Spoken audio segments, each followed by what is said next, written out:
Assalamualaikum warahmatullahi wabarakatuh. Waalaikumsalam. Terima kasih sudah mendampingi. Senang sekali tadi masuk kelasnya Bu Rohma ya. Anak-anaknya itu super.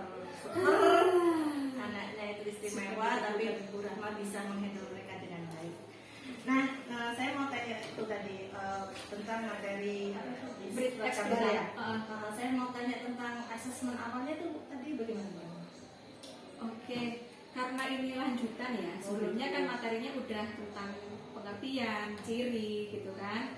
Nah, itu udah ini sih, udah teks ya mengenai informasi berita.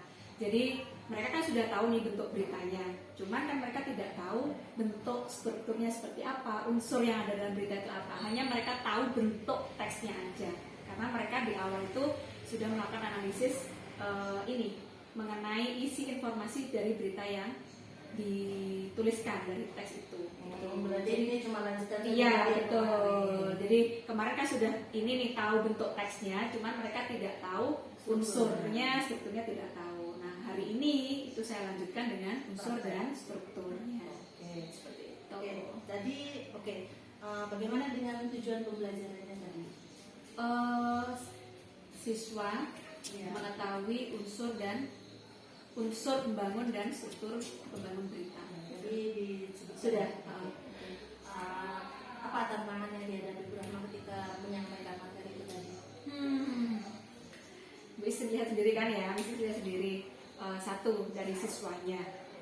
Terus kendala yang kedua itu jangankan di jam terakhir gitu kan. Ini saya di jam terakhir. Jenengan tadi juga sudah tahu ketika mau masuk anak-anak sudah nggak ada di kelas gitu kan.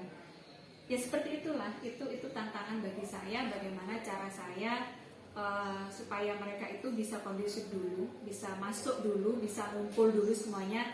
Tapi ya harus lama seperti tadi, harus nyari dulu gitu, harus ngoprak-ngoprak dulu, kemudian harus mengkondisikan tempat duduknya dulu, kemudian mengkondisikan mereka bermain game. Itu tantangannya.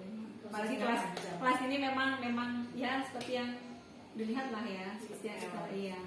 Oke, tantangannya berarti bagaimana mengkondisikan anak-anak gitu ya. Terus apa ini langkah-langkah atau usaha Bu Rahma untuk menghadapi tantangan itu?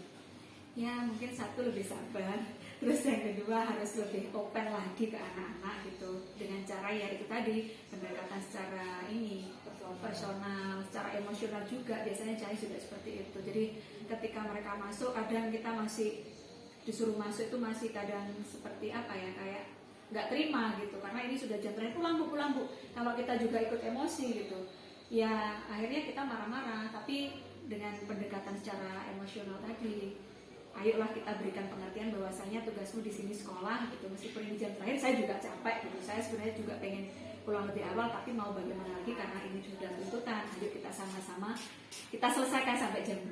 Paling saya hanya memberikan pengertian seperti itu aja kan anak. Jadi tantangannya tentang siswa, terus usahanya itu adalah bagaimana mereka dikasih pengertian gitu ya. Usaha selanjutnya Bu Rahma mungkin untuk perbaikan kedepannya atau untuk mempertahankan biar anak-anak ini biar stay di kelas tuh bagaimana Bu Rahma? Ya pendekatan itu tadi Miss harus selalu dimotivasi, diberikan pengertian. Sepertinya kita nggak boleh berhenti kalau untuk kelas yang anak saya sendiri itu ya, kelas 11 TK itu. Kalau kita berhenti, mereka juga ini gitu. Jadi memang nggak boleh berhenti, harus selalu diingatkan. Kalau kita lupa sedikit aja mengingatkan, mereka udah ini. Sudah Iya, gitu. Jadi nggak pernah bosan untuk mengingatkan anak-anak gitu aja. Kata kuncinya tidak bosan untuk mengingatkan anak-anak. Betul.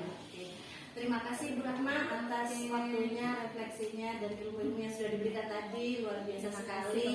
Semoga selalu diberikan kesabaran ya, dan open pada anak-anak. Amin. Terima kasih sudah mendampingi saya. Sama-sama. Wassalamualaikum warahmatullahi wabarakatuh. Waalaikumsalam warahmatullahi wabarakatuh.